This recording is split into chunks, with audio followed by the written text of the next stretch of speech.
Boletim Coppola.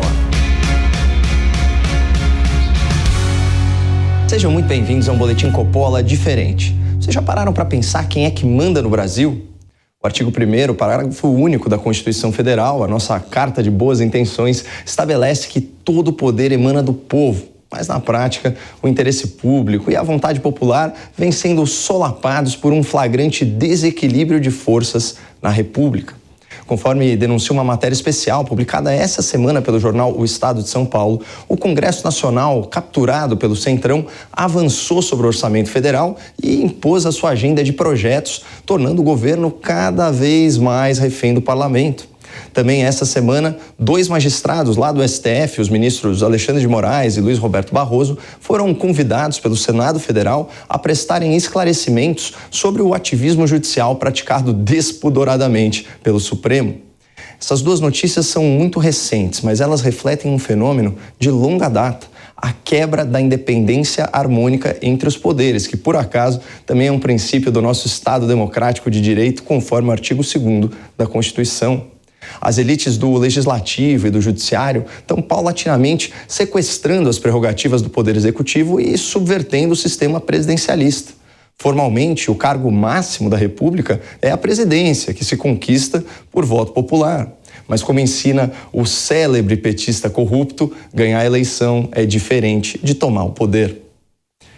Por isso, eu quero compartilhar com vocês uma reflexão sobre quem manda de fato aqui no Brasil. Mas como o tema é extenso, nós vamos dividir essa reflexão em 2 edições do Boletim Coppola. E a parte 1 será dedicada a alguns ministros do STF, juízes que deveriam guardar a Constituição, mas que decidiram mandar na Constituição.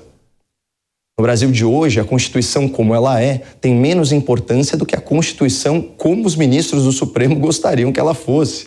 Nem os direitos fundamentais escapam do arbítrio da toga. Pra vocês terem uma ideia, 3 ministros do STF já votaram pela legalidade do aborto em qualquer circunstância até o 3º mês de gravidez.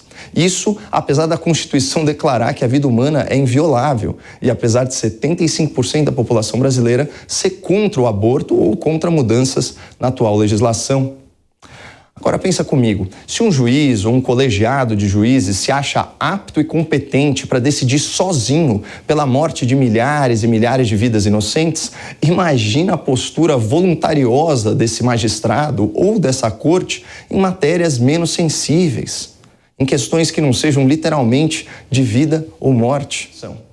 Antes, a imprensa tradicional, na sua histeria anti-bolsonarista, ignorava os excessos e os arroubos autoritários do STF.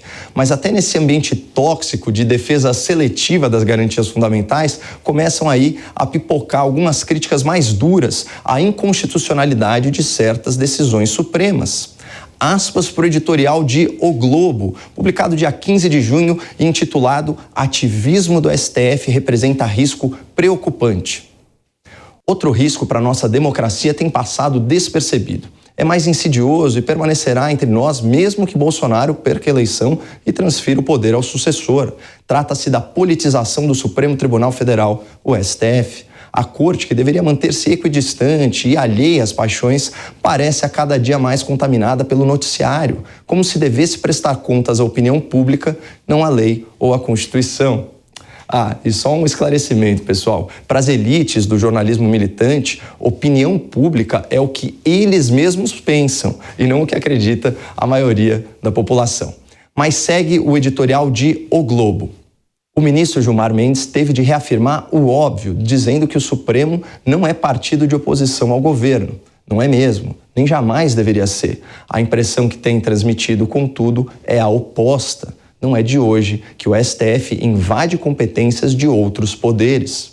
É isso mesmo que você ouviu. Segundo o maior grupo de comunicação do país, o ativismo judicial e a politização do STF representam, aspas, um risco preocupante para a democracia.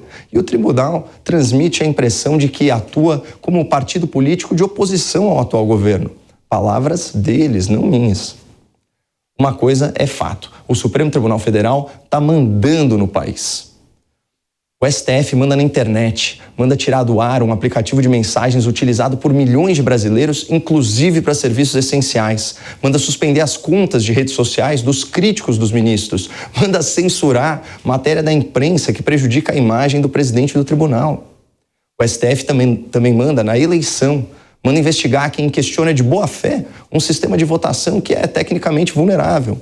Manda que se mantenham os direitos políticos de uma presidente que sofreu impeachment. Manda permanecer inelegível um parlamentar que recebeu indulto e teve sua pena e condenação extintas. O Supremo também manda no combate à corrupção. Manda proibir a prisão após julgamento de segunda instância, manda anular ações penais de notórios corruptos sentenciados nos tribunais por desembargadores e ministros. E falando nisso, é o Supremo Tribunal Federal e não a Constituição quem manda no tal devido processo legal. Manda criar regras processuais retroativas que beneficiam criminosos condenados. Manda escolher relatoria sem sorteio. Manda afastar o Ministério Público de inquéritos. Manda ignorar as determinações de arquivamento da Procuradoria-Geral da República. Manda que um ministro possa ser investigador e juiz de um caso em que ele também é vítima. O STF mandou inventar o flagrante perpétuo por vídeo, mandou prender deputado violando a imunidade parlamentar, mandou aplicar multas exorbitantes que não têm previsão legal no processo penal.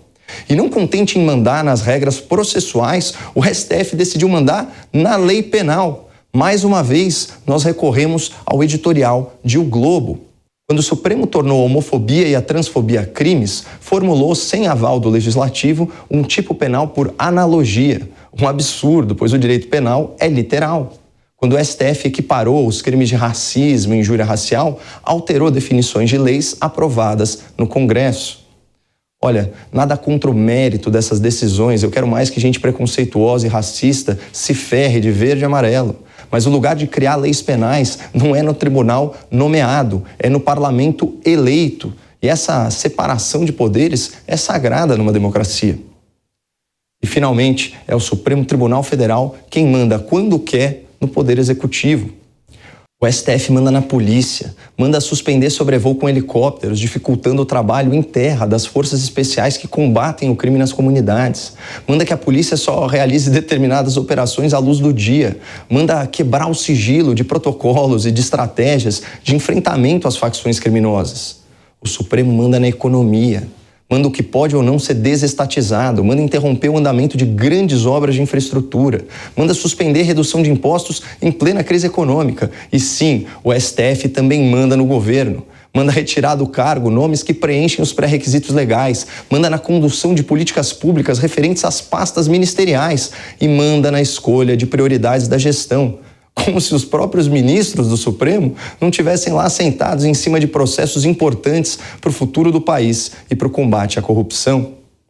Em síntese, o Supremo manda mal, mas manda muito. Manda e desmanda. Muito obrigado, não percam a esperança no Brasil e fiquem com Deus.